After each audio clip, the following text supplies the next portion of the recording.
2022학년도 대수능 문제 우리 같이 풀어보도록 하겠습니다.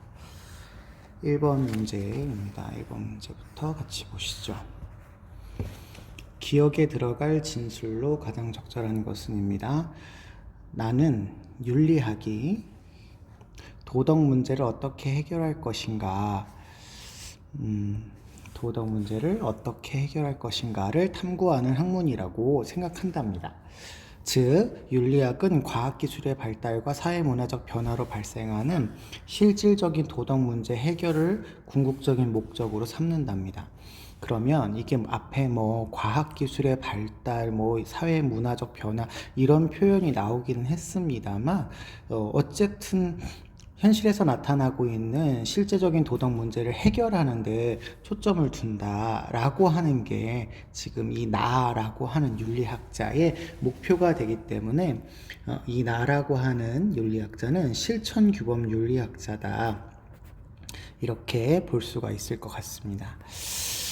그에 비해서 일부 윤리학자들은 뒤에 보시면 윤리학에서 사용되고 있는 언어의 의미를 명확하게 해명하는 일을 윤리학의 본질이라고 주장을 한답니다. 윤리학자들은 언어적인 어떤 의미를 분석을 어느 정도는 하겠지만 윤리학의 본질로서 언어를 분석하는 거다, 이렇게 이야기해 버리시면 요 일부 윤리학자라고 하는 분들은 메타 윤리학자들이 되겠죠. 메타 윤리학자들이 되겠습니다.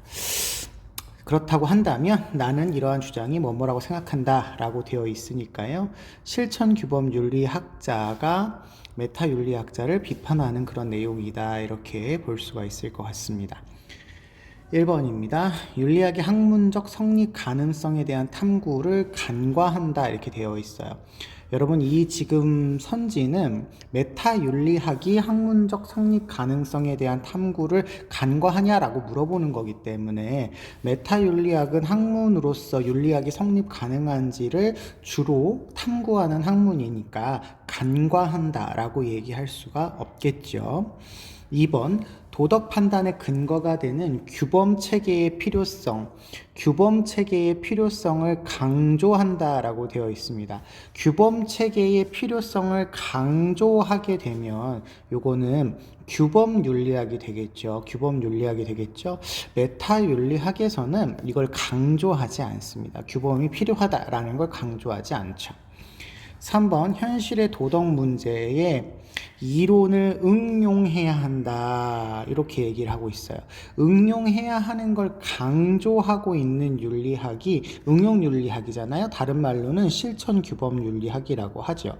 그러니까 실천규범윤리학을 주장하는 사람들의 입장에서 주장할 내용이 맞아요. 그런데 메타윤리학은 이런 부분들을 강조하지 않으니까 간과한다라고 얘기할 수 있어야 돼서 3번이 정답이 되겠습니다. 4번, 도덕 현상에 대한 객관적인 서술과 인과관계의 설명, 이걸 강조하는 윤리학은 우리가 서술이니까요, 기술윤리학이다, 이렇게 얘기할 수 있겠죠. 5번, 도덕 추론의 논리적 분석이 윤리학의 핵심 과제이다, 이렇게 얘기하고 있는데요.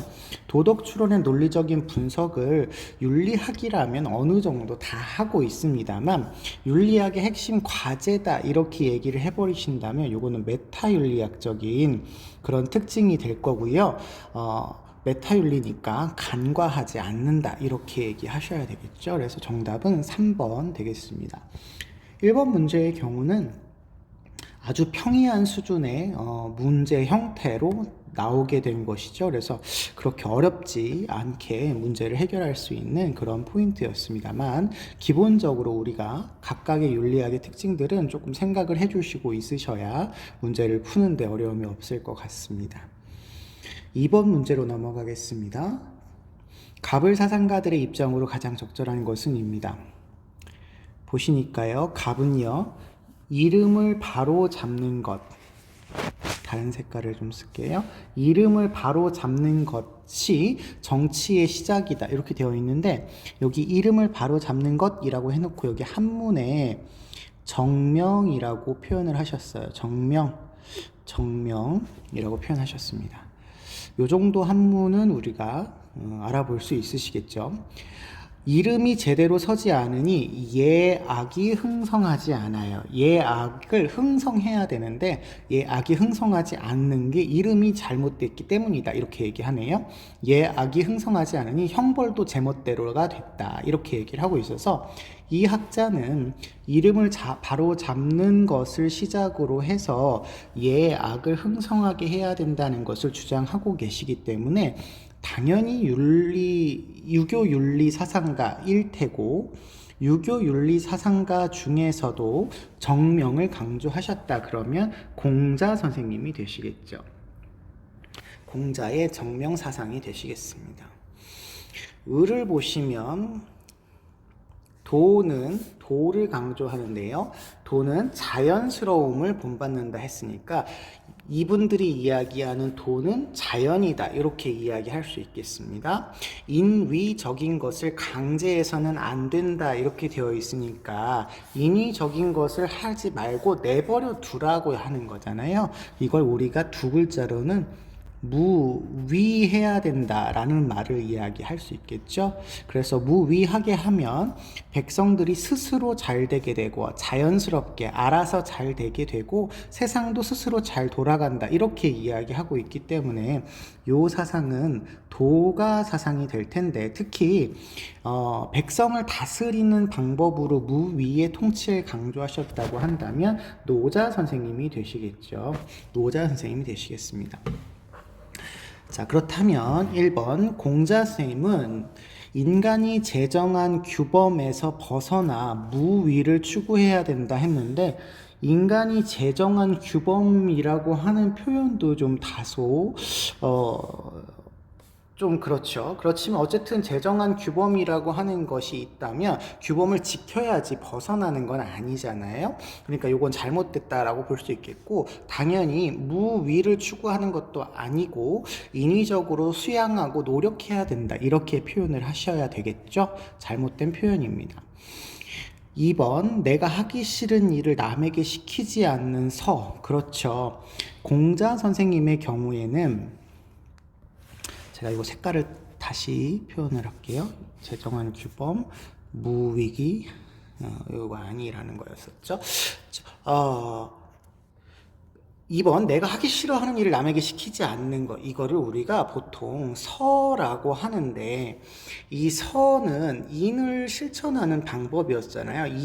인이라고 하는 한문으로 이렇게 쓰죠. 인이라고 하는 아이를 실천할 때 서라고 이야기를 표현을 하는데 인이라고 하는 게 공자 선생님에게 있어서는 사랑인데요. 이 사랑한다라고 하는 말은 내 마음과 같이 한다라고 하는 뜻으로서 역지사지의 어떤 의미를 담고 있다라고 했었잖아요. 그래서 요 2번이 공자 선생님이 강조하는 인의 태도가 될 것 같습니다. 2번이 정답이 되겠고요. 3번 자신의 직분과 지위에 걸맞는 예법을 충실히 따라라. 도가에서는 예의라 제도 규범을 인위적인 것으로 보고 이것에서 벗어나야 된다를 강조하시죠. 그래서 요거는 잘못된 표현이 되겠습니다. 4번 시비선악을 구분하여 질서를 바로 세워야 된다. 시비와 선악을 구분하지 않는 것이 도가의 입장이죠. 크게 도나 자연의 입장에서 보면 시비선악을 구분하는 게 의미가 없어지기 때문에 이렇게 인위적으로 구분하는 것에 대해서는 반대하고 계십니다. 5번 갑을 모두의 입장이고요. 인의 시작은 모든 사람에 대한 차별 없는 사랑이다 했는데요. 일단 도가에서는 이인이라고 하는 것에 대해서 그렇게 강조하지 않죠. 자연스러운 섭리를 따를 것을 강조하기 때문에 도가에서 동의하지 않을 표현이 되시겠고요. 유교에서는 요 차별 없는 사랑이 문제가 되죠. 유교에서는 존비 친소에 따라서 구별하는 사랑이어야 되겠죠. 존비 친소를 가려서 사랑을 해야 되는 거라서 유교에서도 동의하지 않을 그런 선지가 되겠습니다. 그래서 정답은 2번이 되겠네요. 동양 사상의 기본적인 내용들을 물어보고 있는 거라서 여러분들이 공자 선생님부터 시작한 유교의 기본적인 맥락과 노자 선생님의 기본적인 맥락, 여기 하나를 더 추가한다면 불교의 어떤 기본적인 입장을 기억해 두고 계셔야 이런 문제를 풀 수 있을 그런 내용이었습니다. 3번 보겠습니다. 3번, 다음을 주장한 사상가의 입장으로 가장 적절한 것은입니다. 거의 정의로운 사회에서는 거의 정의로운 사회라고 하는 이 타이틀을 주장한 사상가는 정해져 있죠. 정해져 있어서 우리가 이 글 자체는 딱 어떤 사람의 글이다라고 하는 건 금방 파악할 수 있을 것 같아요. 계속 보죠. 정의의 원칙들이 자유롭고 평등한 인간들 사이에서 자발적인 협동의 기본 조항으로서 공공적으로 인정이 된답니다. 그러니까 정의의 원칙을 자발적으로 협동을 해서 적용하는 사회가 거의 정의로운 사회라고 이야기하고 있어요. 그래서 시민불복종, 지금 이 문제는 시민불복종을 이야기하려고 하는 그런 문제 같습니다. 그래서 시민불복종 얘기를 하는 거고, 거의 정의로운 사회에서 정의의 원칙을 존중해야 된다는 얘기를 강조하는 그런 입장이죠. 시민불복종에 참여하는 사람들은 다수의 정의감에 호소해서 자유로운 협동의 조건이 침해되었다는 것을 정당하게 알리는 게 이제 시민불복종의 참여자들이라는 거죠. 그러면 이 제시문은 지금 시민불복종과 관련된 설명이고요. 정의 원칙들을 존중하는 정의로운 사회, 거의 정의로운 사회를 어떤 명제로 제시하고 계시는 롤스 선생님의 입장이다. 이렇게 볼 수 있겠습니다. 자, 그렇다면 1번, 롤스는 시민불복종은 헌법의 근거가 되는 원칙에 의해 지도되어야 된다. 이렇게 되어 있습니다. 여러분, 헌법의 근거가 되는 원칙, 요게 이제 중요한 거죠. 롤스 선생님에 있어서 사회는 정의의 원칙들을 바탕으로 해서 만들어진 거예요. 자발적인 협동의 기본 조항인 거죠. 그러니까 이 기본 조항이라는 것이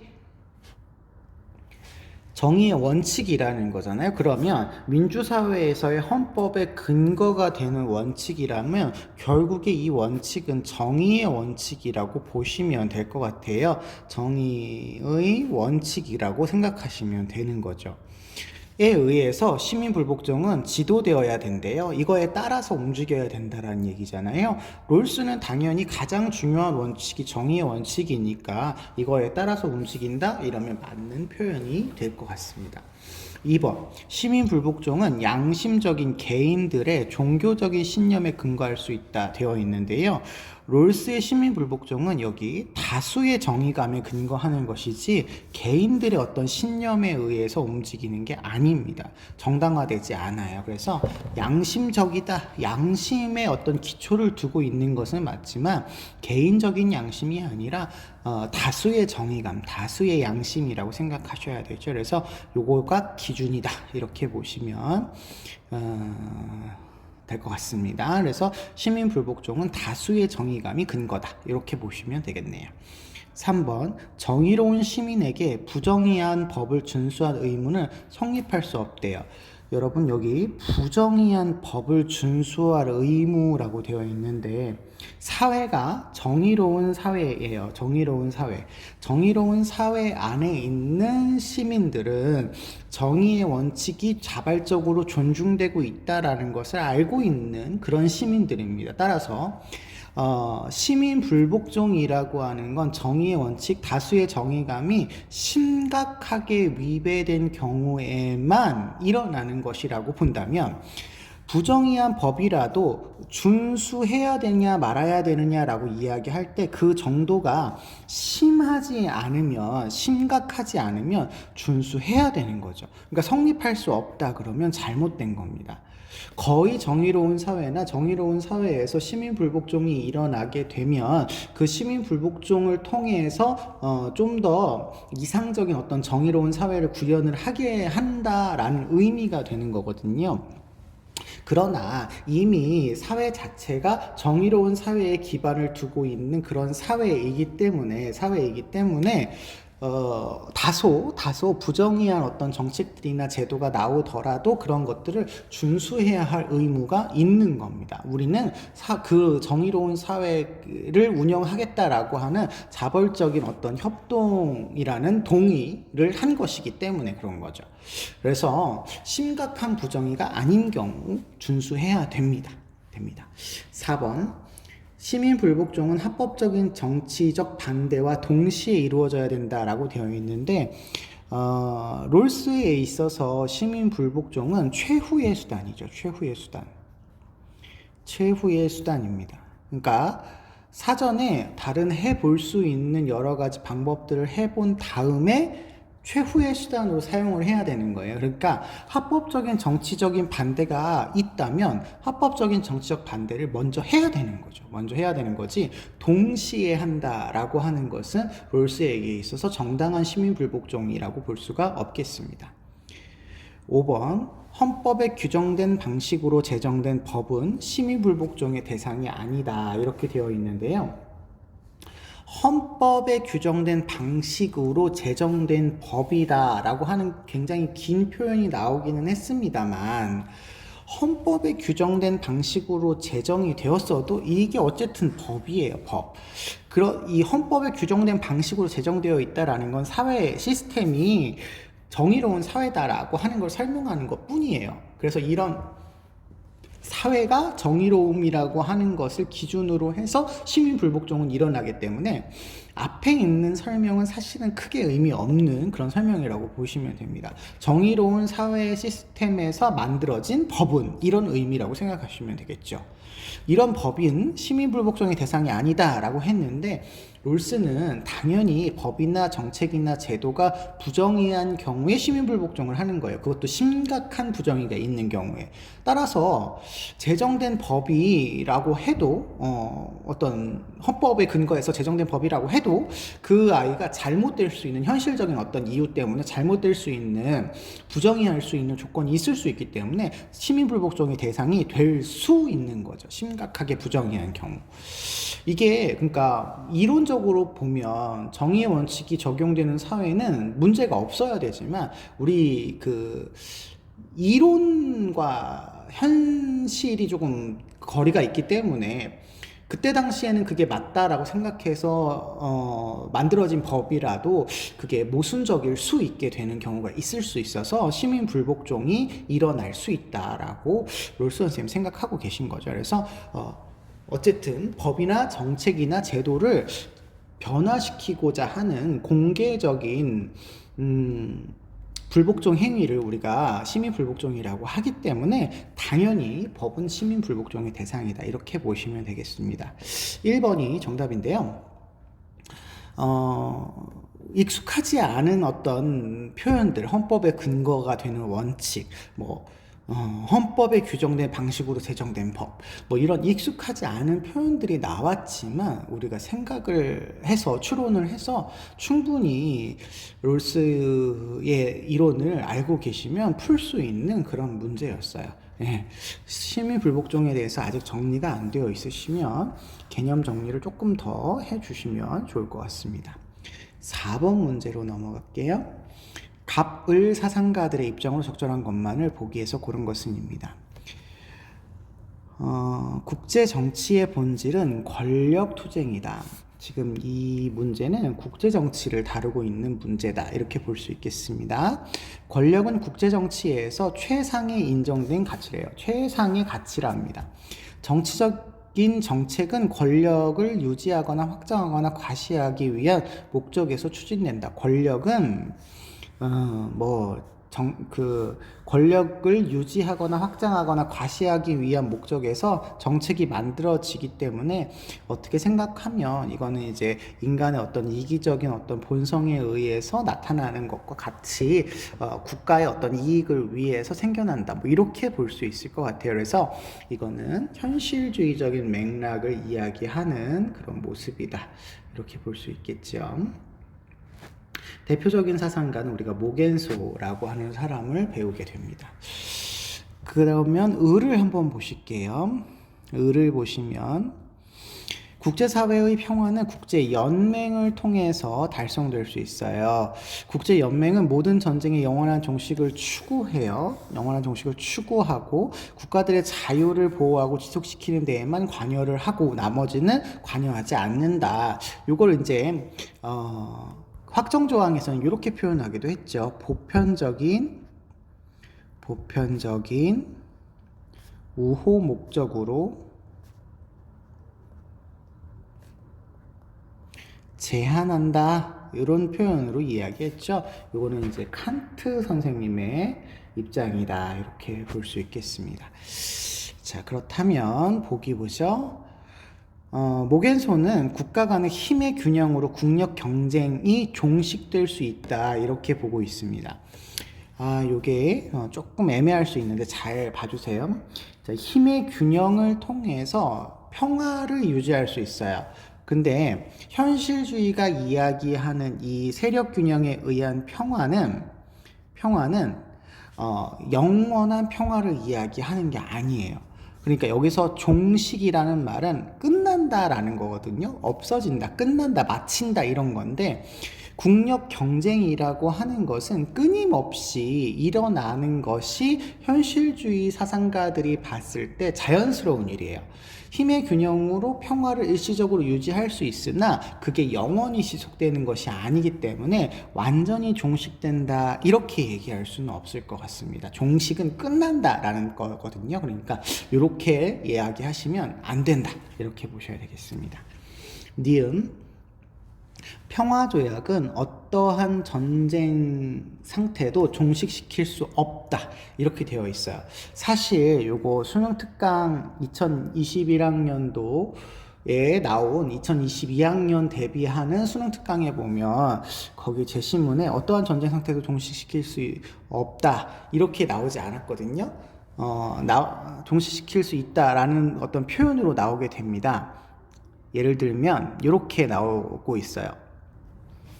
수능 완성이네요. 수능 완성 여기 105페이지 자료와 친해지기에 나와 있는 여기 예문을 보면 이렇게 나와 있죠. 평화조약에 의해서 당장의 전쟁은 종식될 수 있겠지만 전쟁 상태가 종식될 수는 없다, 이렇게 표현이 되어 있어서 사실 이 전쟁 상태와 전쟁, 요걸 이제 구분을 사실은 했어야 하는 그런 내용이거든요. 그래서 전쟁 상태는 종식될 수 없다, 이렇게 보는 게 맞거든요.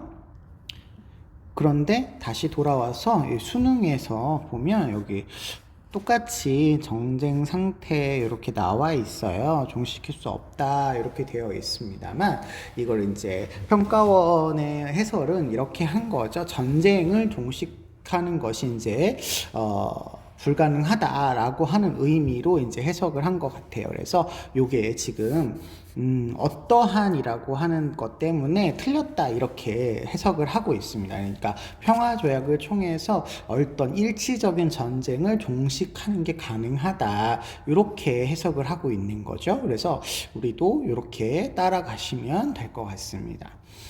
디귿, 이방인이 갖는 환대의 권리. 칸트 선생님은 이방인이 갖는 환대권을 얘기하시죠. 조건부적으로 보장이 된대요. 그러니까 이게 무조건적으로 환대권을 보장해야 되는 거냐, 그렇지 않느냐라고 물어보는 거예요. 여러분, 칸트가 환대권을 이야기하기 전에 이방인이라고 한다면 다 보장하는 게 아니라 이방인의 경우에 적대적인 행위를 하지 않는 한이라는 조건이 달려 있는 거죠. 그래서 조건부라는 게 맞는 표현이다, 이렇게 보시면 되겠습니다. 리을은 갑을 모두의 입장인데요. 국제사회의 평화를 유지할 수 있는 방법이 존재한다.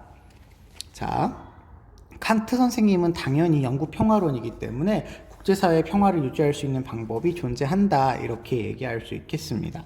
그런데 이게 현실주의에서도 아까도 얘기한 것처럼 일시적으로 세력 균형이나 이런 것들을 통해서 일시적으로 평화 상태를 유지할 수 있거든요. 여기 평화를 유지할 수 있거든요. 그래서 현실주의에서도 어떤 세력 균형과 같은 것을 통해서 평화를 유지할 수 있다라고 하는 말을 할 수 있어요. 물론 이게 영원히 지속되는 건 아닙니다만 어쨌든 할 수 있다라고 하는 것에서는 동의할 수 있는 표현입니다. 그래서 정답은 지금 5번이 정답이 될 것 같아요. 니은 선지 요거를 조금 기억해 두시면 좋을 것 같습니다. 생윤에서는 조금 다소 이렇게 혼란스러운 개념이 나올 때도 있습니다. 이게 논리를 가지고 이제 문제를 내다 보니까 그런 건데 어쨌든 평가원을 기준으로 해서 우리가 공부하는 게 바람직하고 우리가 어쨌든 수능을 준비해서 시험을 보는 거니까요. 거기에 포인트를 두시면 될 것 같네요. 5번 보죠. 다음을 주장한 사상가 입장에서 문제 상황 속에 A에게 제시할 조언으로 가장 적절한 것은입니다. 어떤 행위가 옳은지 그른지를 알기 위해서는 그 행위의 결과가 어떠한지를 알아야 된답니다. 유용성의 원리는 선택의 상황에서 개별 행위에 직접적으로 적용이 돼요. 옳은 행위란 다른 가능한 행위보다 더 큰 유용성을 갖는 행위를 이야기한다. 이렇게 보시면 됩니다. 여러분 그러면 이 유용성의 원리는 결국은 다른 표현으로 이야기하면 최대 다수의 최대 행복이죠. 최다 최행이라고 하는 원리가 되기 때문에 지금 이 사상가는 공리주의 사상가인데요. 공리주의도 여러 개가 있잖아요. 행위공리주의도 있고 규칙공리주의도 있고. 그런데 개별 행위에 적용한다 했으니까 행위공리주의라고 보시면 될 것 같아요. 행위공리주의자 그러면 우리는 행위공리주의자로 누구를 고려하시면 되냐면 벤담 선생님을 고려하시면 될 것 같습니다. 자, 문제 상황을 보시니까요. 자율주행 자동차를 설계하고 있는 엔지니어가 A라고 하는 그림을 만들어서 자율주행 자동차가 고속주행 중에 제동을 시도해야 해도 보행자와의 충돌이 불가피한 경우 어떻게 주행하도록 설계해야 될지 고민하고 있다고 이야기하고 있습니다. 이거는 선생님이 수업 시간에도 많이 영상으로 보여드렸잖아요. 자율주행 자동차가 나왔을 경우에 칸트의 해결책과 공리주의식 해결책이 이렇게 어떻게 달라지느냐 이런 경우가 나왔거든요. 생각해 주시면 될 것 같고요. 공리주의 입장을 그냥 고르시면 될 것 같습니다. 자, 1번이요. 그 자체로 선한 의지. 우리가 이걸 줄여서 얘기하면 그냥 선의지라고 하죠. 선의지를 반영해서 주행해라. 그러면 이거는 칸트가 지지할 주장이죠. 그런데 공리주의는 이걸 지지하지 않습니다. 왜냐하면 이거는 동기를 따져서 도덕성을 판단하는 거기 때문에 결과를 고려한 공리주의는 이걸 기준으로 해라 라고 이야기하지 않을 것 같습니다. 2번 탑승자와 보행자의 고통의 총합을 최소화하도록 설계해라. 그렇죠. 고통은 최소화해야 되고 그리고 쾌락은 증진해야 되는 것이 공리주의의 목표입니다. 그러니까 여기는 탑승자와 보행자라고 하는 건 결국에 이 자율주행 자동차로 인해서 어떤 이해관계에 놓여져 있는 모든 사람인 거예요. 그래서 단순한 쾌락주의가 아니라 이 모든 사람을 다 고려해서 쾌락의 증대, 고통의 감소 이걸 얘기하는 거기 때문에 특히 고통이 줄어들면 다 쾌락인 거예요. 그래서 고통이 줄어든다 이거는 쾌락의 증진과 같은 얘기라고 생각하시면 되니까 2번이 정답이다 이렇게 찾을 수 있겠고요. 3번 탑승자의 안전을 최우선적으로 고려해서 주행하도록 설계해라. 여러분 금방 2번에서도 말씀드렸다시피 공리주의는 개인의 쾌락을 강조하는 쾌락주의가 아니거든요. 그러니까 탑승자의 안전이라고 하는 건 그냥 탑승자들이라고 하는 몇몇 제한된 사람들만을 이야기하는 거니까 모든 사람들의 쾌락과 고통을 고려해야 되는 거죠. 그래서 이게 개별적인 어떤 쾌락을 고려한다라고 하는 부분에서 잘못된 내용이라고 볼 수가 있겠고요. 4번 보행자의 인격을 수단이 아닌 목적으로 대우해라. 우리가 보통 수단이 아닌 목적으로 대우해라 라고 하는 표현은 칸트에서 많이 하는 인격주의 표현이죠. 공리주의에서는 이렇게 인격적인 존중을 하지 않아도 쾌락을 늘리고 고통을 줄이는 그런 결과를 산출한다면, 최대에서 최대 행복에 근거한다면 그것이 이제 도덕적으로도 바람직하다 이렇게 얘기하고 있기 때문에 공리주의가 동의하지 않을 표현입니다. 5번 사회적 관습에 내재한 선에 따라서 상황에 따라 대처해라. 관습에 내재한 선이 기준이냐? 공리주의는 절대 그렇지 않죠.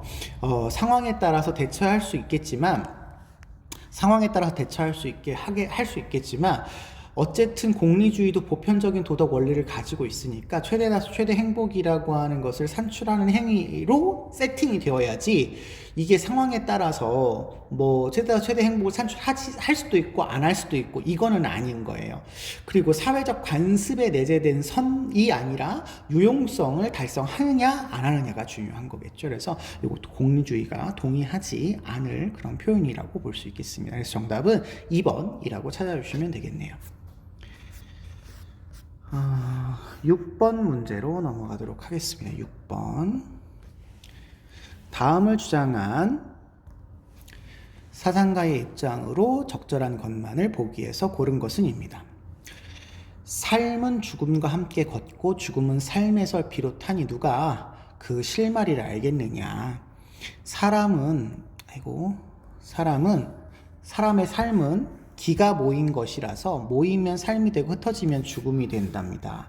따라서 만물은 원래 하나였는데 좋아하면 멋진 것이라 하고 싫어하면 역겨운 것이라고 하지만 역겨운 것이 멋진 것이 되고 멋진 것이 다시 역겨운 것이 되니까 이거는 아까 우리 2번 문제에서 풀었던 구별하지 말라는 거죠. 삶이나 뭐 좋은 것 나쁜 것을 구별하지 말라 이런 얘기가 되겠죠. 따라서 삶과 죽음은 하나의 기로 통할 뿐이라고 말하는 거다. 하나의 기다. 기 하나다 이런 얘기죠. 성인은 하나를 귀하게 여긴다 이렇게 했으니까 성인은 어쨌든 기라고 하는 도라고 하는 그 근원을 귀하게 여긴다 이런 의미가 될 것 같으니까 요거는 이제 도가에서의 어떤 죽음관을 설명하는 거고, 우리는 보통 장자 선생님이 이런 표현을 많이 하고 계신다라고 알고 계시죠.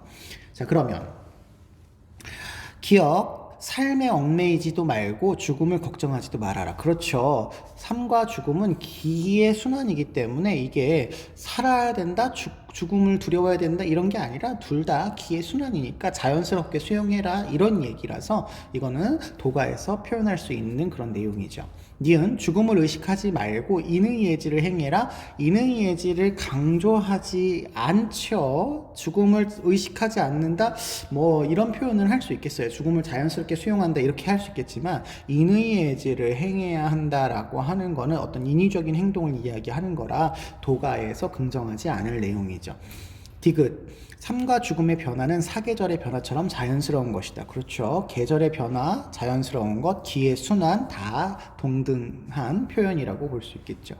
리을, 죽음은 윤회의 일부이며 윤회라고 표현하지 않습니다. 기가 순환하는 것이지 어떤 삶이 반복되는 그런 윤회가 아닌 것이죠. 현생의 업보가 내 생을 결정한다. 이것도 아닌 거죠. 그냥 자연스럽게 어떤 뭐 착한 일을 했다고 좋은 사람으로 태어나고 이런 게 아니잖아요. 그냥 자연스럽게 봄, 여름, 가을, 겨울이 오듯이 살면 죽고 죽으면 다시 삶이 오는 순환 과정이기는 하지만 이게 현생의 업보에 따라서 결정되는 그런 내용은 아니니까 이거는 불교에서 동의할 그런 표현이라고 볼 수 있겠습니다. 정답은 기억과 디귿이 되겠네요. 7번 가의 입장에 비해 나의 입장이 갖는 상대적인 특징을 그리면 기억에서 미음 중에서 고른 것입니다. 성욕은 기본적인 욕구이기 때문에 개인의 감정적 욕구 충족만을 위해서도 성적 관계를 맺을 수 있다. 이건 긍정한다. 도덕적으로도 괜찮다. 뭐 이런 얘기가 되겠죠. 성적 자유는 타인에게 해악을 주지 않는 범위라는 제한에서 허용할 수 있어야 되며 자발적인 동의와 자율성의 존중이 되기만 하면 정당하다. 이렇게 표현하고 있어서 이거는 성과 사랑에 대한 자유주의적인 입장이라고 볼 수 있겠습니다. 나를 보시면 부부만이 성적 관계에서 상호 인격의 존중의 의무를 다할 수 있답니다. 그러면 여러분, 부부는 그냥 부부가 되는 게 아니잖아요. 우리 여기서 얘기하는 부부는 사실혼이 아니라 결혼을 통해서 실제로 부부가 된 사람들이고요. 우리가 보통 결혼을 한다라고 할 때는 사랑을 전제로 하고 있다라는 것을 기억해 두라고 말씀을 드렸습니다. 자, 어쨌든 사회적인 안정과 책임 있는 성문화 유지에 기여할 수 있을 때에만 이제 정당한 성적 관계가 허용이 된다, 이런 얘기죠. 성행위는 부부간의 애정과 신뢰를 바탕으로 출산과 양육에 대한 책임을 질 수 있는 경우에 정당화된다, 이렇게 얘기하고 있으니까 이거는 이제 보수주의의 관점이다, 이렇게 이야기할 수 있겠습니다. 자, 그러면 나의 입장이 갖는 상대적인 특징을 고르라고 했으니까요. X축을 보시면 성의 가치를 감각적 쾌락에서 찾는다. 감각적 쾌락은 아까 가가 강조하는 거였죠. 가가 강조하는 내용이니까 이거는 낮아야 된다, 이렇게 얘기해야 되겠고요. Y축을 보시면 성의의 전제로 사랑을 강조한다 라고 하면, 사랑은 아까도 얘기했지만 결혼이 전제되면 사랑도 있는 거라고 말씀을 드렸으니까요. 요거는 강조되어야 되겠고, 자유주의는 사랑이 없어도 된다라고 표현을 하죠. Z축을 보시면 사회적 관점에서 성의에 수반될 책임을 강조한다. 그렇죠. 사회에서 어떤 책임 있는 자세의 성문화를 강조한다. 이렇게 표현이 나와 있어요. 그렇기 때문에 이것도 강조되는 그런 내용이다, 이렇게 보신다면 Y축과 Z축이 높은 점에서 만나는 기억이 정답이다, 이렇게 찾을 수 있겠습니다. 8번 문제 보시죠. 다음을 주장한 사상가가 강조할 공직자의 자세. 여러분, 이 공직자의 자세는 사실은 어떤 사상가가 나온다면 우리 생윤에서는 거의 정해져 있잖아요. 딱 그 전통적인 어떤 입장에서의 공직자의 윤리를 강조하고 계신 분은 딱 이렇게 목민관이라고 하는 이런 표현을 써가지고 이야기하시는 딱 한 분밖에 없어요. 청렴이 어떤 근본적인 목민관의 의무고 모든 덕의 근원인데, 목민관이 욕심을 부려서 백정의 정당한 수익을 빼앗다 보면 민생고가 심해지니까 욕심을 부려서 정당한 수익을 빼앗지 말아라, 이런 얘기하고 있고, 재물에 청렴하면서도 청렴해야 돼요. 치밀하지 못하거나 재물을 나누어 주면서도 실효가 없는 것도 칭송할 만한 것이 못 된다. 이 사람은 그렇게 그냥 형식적으로 하면 되는 것이 아니라 청렴하거나 어떤 나누어 주는 역할을 한다 하더라도 실제 효과가 있어야 된다는 거예요. 다른 말로 실용주의적인 어떤 관점을 가지고 있다, 이렇게 해볼 수가 있죠. 이걸 우리가 한국적으로 봤을 때는 실학의 내용이다, 이렇게 얘기할 수 있겠습니다.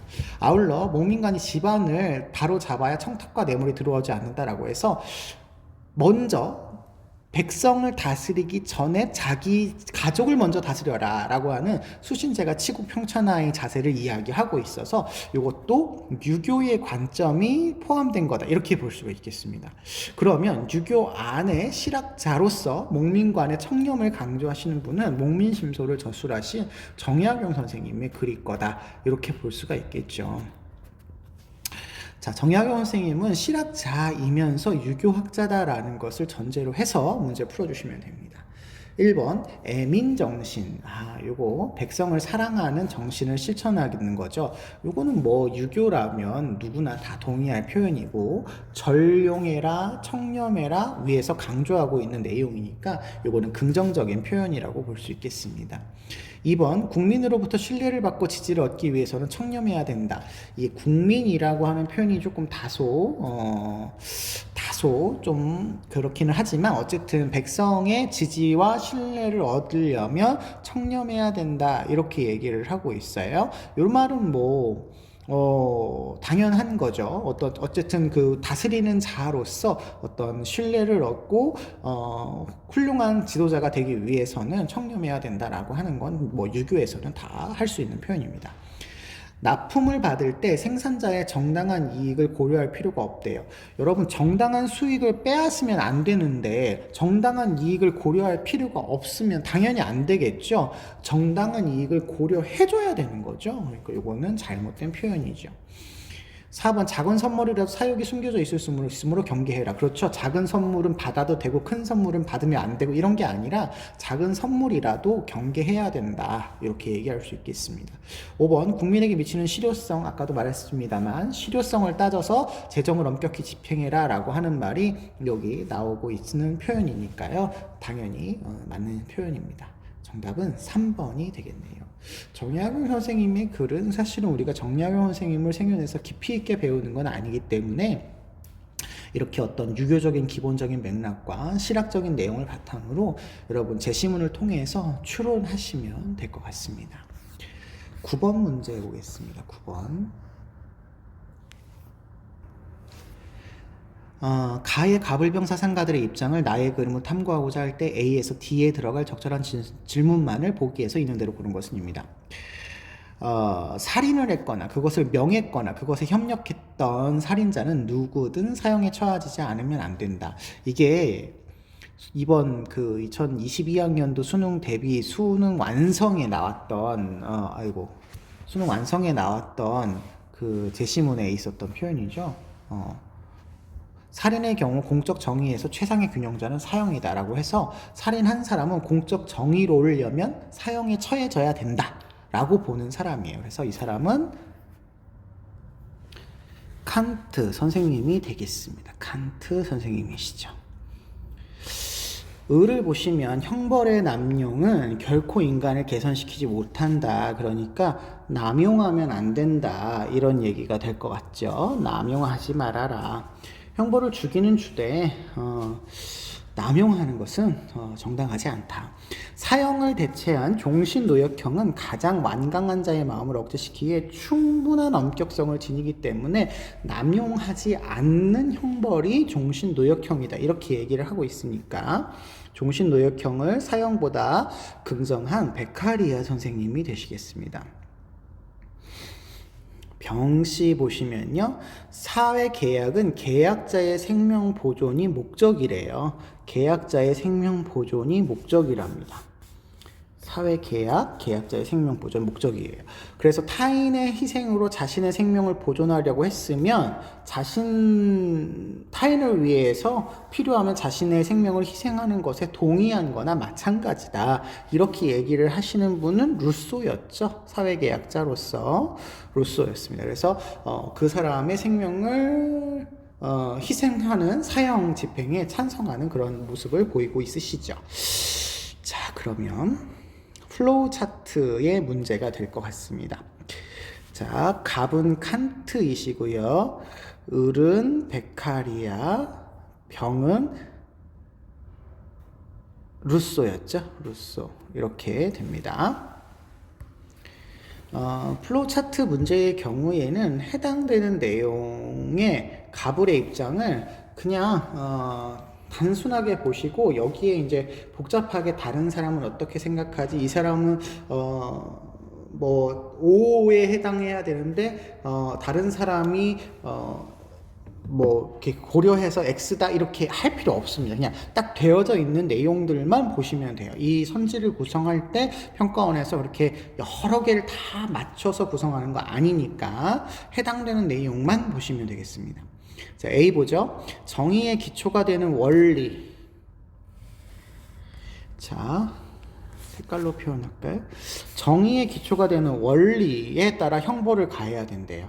여러분, 이 세 사람은 모두 형벌을 찬성하는 사람이에요. 형벌을 줘야 되는데 어떻게 주는 것이 바람직한 형벌이냐를 따졌을 때 칸트 선생님은 응보주의적 관점에서, 베카리아 선생님은 예방주의적 관점에서, 그리고 루소는 계약론적 관점에서 형벌을 줘라 이렇게 얘기를 하고 있어요. 그러면 각각이 원하는 형벌의 기준에 따라서 주면 그게 바른 형벌이 되는 거잖아요. 그러면 정의로의 기초가 되는 원리가 각각이 원하는 형벌의 원리가 되는 거라서 그걸 기준으로 해서 형벌을 준다 그러면 세 사람이 모두 동의할 표현이 되시기 때문에 A에 들어갈 수가 없습니다. 니은 B 보시죠. 베카리아와 루소만 고려하시면 됩니다. 사회계약의 당사자가 사형제에 동의하는 것은 불합리하냐라고 물어보고 있어요. 여러분, 일단 베카리아 선생님은 예방주의적 관점을 따른다고 했지만 예방주의적 관점과 계약론적 관점을 동시에 가지고 계신 분이었잖아요. 그 중에서도 계약론적 관점에서 보면 우리가 국가 권력을 형성할 때 개인의 생명을 보존하기 위해서 국가 권력을 형성했는데 자신의 생명을 빼앗는 것까지 국가에게 그 권력을 양도했겠느냐? 그러지 않았다라고 이야기하는 분이기 때문에 사형제에 동의하지 않았다라고 이야기하시는 게 베카리아죠. 그러니까 동의 안 했다라고 하는 거니까 불합리한 거가 되겠습니다. 불합리한 거죠. 동의 안 해야 되는 거니까. 동의했다라고 하는 건 잘못된 계약이다라는 거죠. 잘못된 계약. 그런데 루소 선생님은 아까 위에서도 얘기했지만 너가 생명을 보존받고 싶은데 너가 다른 사람의 생명을 해쳤으면 너의 생명도 해치는 것에 동의한 거나 마찬가지야. 이렇게 얘기하고 있으니까 사형제에 동의한 거에 합리적이다라고 표현을 할 거예요. 그러니까 불합리하다라고 했으니까 틀린 표현이 될 거죠. 그래서 니은은 맞는 표현입니다. 말이 조금 불합리라고 하는 말이 이제 부정적인 표현으로 나와서 복잡한데 여러분 동의라고 하는 건 결국 계약을 의미하는 거고 사형제에 계약했느냐라고 하는 걸 물어보는 거라고 생각하시면 편할 것 같아요. 계약한 것이 불합리하냐 그러면 베카리아는 불합리하고 루소는 합리적이다 이렇게 보는 거죠. 디귿 보겠습니다. 베카리아만 고려하시면 되겠어요. 형벌은 범죄가 공익에 반하는 정도에 비례해야 되느냐. 이 형벌이 비례적으로 부과되어야 된다라는 말은 세 사람 모두가 동의할 말입니다. 그런데 여기 전제가 공익에 반하는 요 말을 지금 썼어요. 공익에 반한다, 공공의 이익에 반대된다 이런 표현은 결국은 공리주의적인 맥락이기 때문에 베카리아가 지지할 수 있는 내용이라고 보시면 되겠습니다. 리을은 루소만 보시면 됩니다. 계약자의 생명은 국가로부터 조건부적으로 보장되는가. 여러분 원래 사회계약론은 계약자들의 생명을 보존하는 것을 목적으로 국가라는 어떤 계약의 산물을 만들어내는 건데요. 계약자가 다른 계약자를 의 권리를 희생한다면 당연히 그 계약은 계약자의 권리를 보존하지 않게 되기 때문에 잘못된 계약이라서 계약이 파기가 되죠. 특히 루소의 경우에는 너의 생명을 보존받고 싶어? 근데 너가 다른 어떤 사람을 죽게 만들었어? 그러면 그 사람을 죽게 만든 것과 똑같이 너도 죽어도 된다라고 동의한 거야? 라는 표현으로 이야기하기 때문에 당연히 다른 사람의 생명을 해치면 안 된다라는 조건이 달려져 있는 거죠. 그러니까 루소는 맞는 표현이다. 이렇게 보시면 되겠습니다. 따라서 지금 정답은 이 세 사람이 모두 여기 B, C, D 이렇게 할 수 있는 정답은 5번이 이렇게 들면 될 것 같습니다. 10번 문제 보시죠. 갑을 사상가들의 입장으로 적절한 것만을 보기 위해서 고른 것은입니다. 갑을 보시니까요. 노동자들에게 그들의 소유 권리를 다른 색깔로 할게요. 노동자들에게 그들의 소유 권리를 갖는 것들을 주지 않는 분배 행위는 정의롭지 못하다. 그러니까 소유 권리를 갖는 것들로 분배를 해줘야 된다 이런 얘기예요. 그런데 소유 권리는 과거의 상황이나 사람들의 과거 행위에 근거하기 때문에 분배적 정의는 역사적 원리에 따라야 된다. 과거에 그 사람이 정의롭게 분배를 해서 소유 권리를 가졌느냐 안 했느냐가 과거의 어떤 행위가 현재의 소유 권리를 생산하는데 중요하다. 이렇게 보고 계시니까 이거는 노직 선생님이 되시겠죠. 노직 선생님입니다. 을을 보시면 기본적 자유들은 서로 상충할 수 있기에 교정되어야 된답니다. 자, 여기 표시를 해야 되겠죠? 서로 상충할 수 있기에 종이정되어야 하지만 가능한 한 가장 광범위하게 보장되어야 한다. 그러니까 이게 뒤에를 지금 강조하는 거예요. 상충될 수 있어서 조정되어야 된다를 강조하는 게 아니라 가능한 한 가장 광범위하게 보장되어야 된다를 강조하는 거라서 이 표현은 그 개인들에게 가능한 가장 기본적인 자유들을 광범위하게 보장해라 이런 이야기가 되는 거예요. 이런 이야기가 되는 거예요. 하지만 조정할 수는 있는 거죠. 조정할 수는 있는 거죠. 뒤에 더 봅니다. 최소 수혜자들에게 이익이 되고 지위와 직책의 기회가 공정하다면 재산과 소득의 분배는 균등할 필요가 없다. 균등해도 된다. 이런 얘기죠. 그러면 최소 수혜자를 위한다. 요거 차등의 원칙인 거고, 직위와 직책에 공정하다. 요거는 공정한 기회균등인 거죠. 그러면 앞에 있는 요 표현들은 결국에는 평등한 자유의 원칙이다. 그러니까 이 평등한 자유의 원칙에서 기본적인 자유를 평등하게 보장하는 게 맞지만 서로 상충되는 경우에 조정되는 경우가 있을 수는 있다. 이렇게 얘기를 하고 있는 거고요. 다만 이 첫 번째 원칙이 두 번째, 세 번째 원칙에 의해서 조정되는 건 아닌 거죠. 제한되거나 조정되는 건 아닌 거죠. 그러면 이렇게 주장하는 사람은 우리 알고 계시다시피 롤스 선생님이 되시겠습니다. 자, 갑은 노직이고요. 을은 롤스입니다. 기억 보죠. 도덕적인 공과. 도덕적으로 잘했냐 못했냐, 공이 있냐 과가 있냐. 아, 이 사람이 뭐 전쟁에 나가서 우리나라를 위해서 열심히 싸워줬어. 아, 참 우리나라를 위해서 대단히 도덕적인 어떤 공이 있는 사람이네. 이렇게 하는 거. 반대로 과는 이 사람이 뭐 잘못을 저질렀어. 이 사람이 도덕적으로 잘못을 저지른 거예요. 뭐 예를 들어서 뭐 부모님에게 불효했다라든지 뭐 이런 것들. 도덕적으로 잘못을 저지른 것이 소유 권리의 불평등으로 나타난다면 그게 정의롭냐는 거야. 노직 선생님은 소유 과정에서 취득의 과정에서의 정의로움, 이전과 양도의 과정에서의 정의로움이 보장되면 소유 권리가 발생을 하는데, 거기에 도덕적으로 잘했냐 못했냐라는 기준이 들어가면 그게 소유 권리하고 아무런 상관이 없는 거죠, 사실은. 그래서 이 도덕적 공과는 소유 권리를 생성하는 근거가 아니고요.